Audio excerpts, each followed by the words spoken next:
Kita berjumpa kembali Bapak Ibu Saudara di dalam pemahaman Alkitab. Hari ini kita sudah sampai di kitab Kejadian pasal 1 ayat 6 sampai dengan ayat yang ke-8. Semoga Bapak Ibu Saudara tetap mengikuti PA ini karena kita akan terus melanjutkan dan memahami secara keseluruhan dari bagian ini. Kita sudah sampai di hari yang kedua, saudara-saudara. Mari kita membaca Kejadian 1 ayat 6 sampai ayat 8 sebagai berikut. Berfirmanlah Allah, jadilah cakrawala di tengah segala air untuk memisahkan air dari air. Maka Allah menjadikan cakrawala dan ia memisahkan air yang ada di bawah cakrawala itu dari air yang ada di atasnya. Dan jadilah demikian. Lalu Allah menamai cakrawala itu langit. Jadilah petang dan jadilah pagi. Itulah hari kedua. Saudara-saudara, kita mengingat penciptaan yang Tuhan lakukan di hari pertama itu adalah Tuhan memanggil atau lalu kemudian menamai terang. Nah, begitu juga saudara-saudara ketika hari yang kedua Tuhan Allah menciptakan cakrawala atau kemudian yang dinamakan langit. Ya, cakrawala itu apa, saudara-saudara? Menurut pemahaman di dalam kosmologi ataupun pengertian tentang alam semesta orang-orang Ibrani, saudara-saudara, cakrawala atau langit itu adalah pemisah antara air di atas dan air di bawah. Kita ingat saudara-saudara pada Kejadian pasal yang ke-1 ayat yang kedua, pada waktu itu Tuhan menciptakan langit dan bumi di dalam keadaan kosong dan tidak beraturan. Ya, gelap gulita dan kosong, tidak beraturan. Nah, pada waktu itu nampaknya langit dan bumi berisi cairan atau air.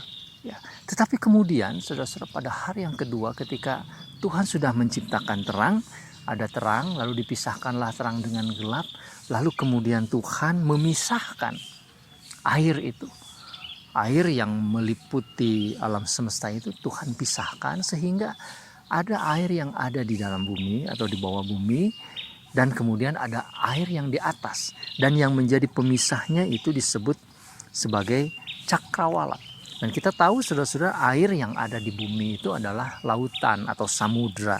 Nah, sedangkan air yang di atas cakrawala, di atas langit, barangkali saudara-saudara atau mungkin di dalam pengertian ilmu pengetahuan sekarang kita sebut atmosfer, ya, ada lapisan-lapisan cairan di atas sana, saudara, yang bisa berfungsi juga untuk melindungi bumi di bawah, ya, bisa dikatakan demikian.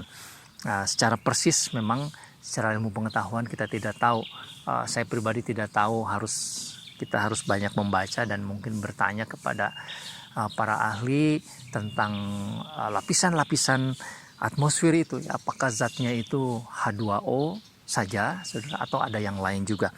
Tetapi jadi nampaknya saudara-saudara langit yang diciptakan pada awal mula itu ketika ketika air itu dipisahkan, maka ada air di bumi, ada air di atas bumi, dan di tengah-tengahnya itu adalah cakrawala, langit yang kosong yang nanti akan diisi dengan yang lain.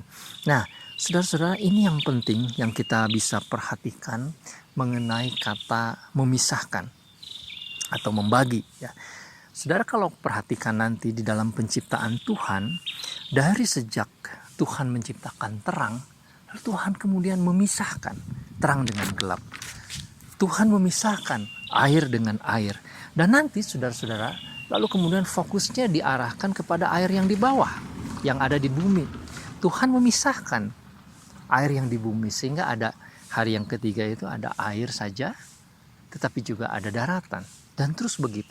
Kata memisahkan itu sudah terus-menerus diulang di dalam penciptaan. Bahkan sampai kepada waktu Tuhan menciptakan binatang-binatang darat dengan segala jenisnya dan juga waktu Tuhan menciptakan manusia. Nah, menarik sekali saudara-saudara, kata memisahkan ini nampaknya menjadi salah satu prinsip dari penciptaan yang Tuhan lakukan. Apa artinya, saudara? Mengapa Tuhan memisahkan demikian? Nah, kita melihat secara jelas sebetulnya bahwa ketika Tuhan menciptakan langit dan bumi di dalam keadaan yang kosong dan tak beraturan, maka ketika Tuhan memisahkan, itu berarti Tuhan sedang mengatur, Tuhan sedang menempatkan pada tempatnya, ada tata letak ya, pada porsinya. Dan nanti saudara-saudara, kita juga akan melihat siapa yang diletakkan di bumi ini. Siapa nanti yang akan hidup di air? Siapa nanti yang akan hidup di darat dan bagaimana mereka hidup? Jadi saudara-saudara, prinsip penciptaan yang Tuhan lakukan yaitu dengan memisahkan air dengan air pada hari yang kedua. Ini memberikan pengertian kepada kita bahwa Tuhan itu dengan segala hikmatnya sudah memberikan porsi kepada masing-masing ciptaannya, termasuk makhluk hidup nanti. Saudara-saudara, di satu pihak ketika kita melihat Tuhan memisahkan, maka kita melihat hikmat Tuhan. Bagaimana Tuhan menciptakan dengan segala hikmatnya itu dengan cara demikian. Lalu bagi kita, ciptaan Tuhan, baik manusia ataupun alam semesta, maka kita melihat saudara-saudara bahwa kita ini adalah makhluk-makhluk yang terbatas. Kita mempunyai lokasi tertentu yang terbatas, hidup di dalam area tertentu, dan mempunyai fungsi tertentu yang bukan segala fungsi ya, bukan menjadi makhluk hidup ini menjadi makhluk yang bisa segala hal, tidak. Tetapi kita memang dibatasi, baik di dalam ruang ataupun di dalam waktu, di dalam tempat tertentu, di dalam fungsi tertentu. Saudara-saudara, itulah yang bisa kita lihat di dalam prinsip penciptaan. Sehingga saudara-saudara, apa yang bisa kita pelajari atau yang bisa kita mengerti dari hal ini, dari prinsip ini? Menurut saya, saudara-saudara, ketika Allah memisahkan, maka hal itu menuntut kepada kita untuk sungguh-sungguh mengerti bahwa kehendak Tuhan yang terbaik bagi kita adalah kita hidup di dalam keterbatasan, meskipun tentu di dalam kemuliaan Tuhan, tetapi ada batas, ada keterbatasan kita, sehingga kita saudara-saudara harus mengetahui tempat kita. Kita harus mengetahui dan mengerti fungsi kita. Dan juga sebagai manusia nanti di ayat yang ke-26 waktu penciptaan manusia, akhirnya kita juga bisa tahu bagaimana kita memfungsikan alam semesta ini atau makhluk-makhluk yang lain di dalam keterbatasan kita masing-masing. Nah, saudara, kita tidak bisa melakukan segala hal menjadi Allah, tidak. Tetapi Tuhan memang membatasi kita. Dan dengan demikian, saudara, maka kita melihat Tuhan sebagai pribadi Allah yang mulia, pribadi Allah yang berhikmat, yang mengatur alam semesta ini dengan baik. Nah, semoga bagian ini menjadi berkat bagi kita sekalian, saudara-saudara, dan tetap mengikuti uraian selanjutnya di kitab Kejadian pasal yang ke-1 ayat yang ke-9 sampai dengan ayat yang ke-13.